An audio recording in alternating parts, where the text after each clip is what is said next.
বিধানসভা নির্বাচনকে পাখির চোখ করে প্রচারের ময়দানে ঝড় তুললেন তপন কেন্দ্রের বিজেপি প্রার্থী বুধরাই টুডু।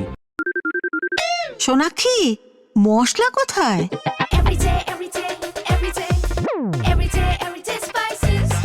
এভরিডে মশলা, দেশের স্বাদ। বৃহস্পতিবার দলীয় কর্মী সমর্থকদের সঙ্গে নিয়ে তিনি তপন ব্লকের বালাপুর বাজার এলাকায় জনসংযোগ করেন। এদিন বাজারের প্রতিটি দোকানে গিয়ে ব্যবসায়ীদের সঙ্গে কথা বলেন এবং সাধারণ মানুষের আশীর্বাদ প্রার্থনা করেন। স্থানীয়দের অভাব অভিযোগ শোনার পাশাপাশি এলাকার সার্বিক উন্নয়নের প্রতিশ্রুতি দেন বুধরাই টুডু। নির্বাচনের দিন যত এগিয়ে আসছে ততই প্রার্থীর এই ব্যক্তিগত জনসংযোগকে কেন্দ্র করে স্থানীয় বিজেপি কর্মীদের মধ্যে উদ্দীপনা তুঙ্গে। তপন থেকে মণিশঙ্কর ঠাকুরের রিপোর্ট, উত্তরবঙ্গ সংবাদ।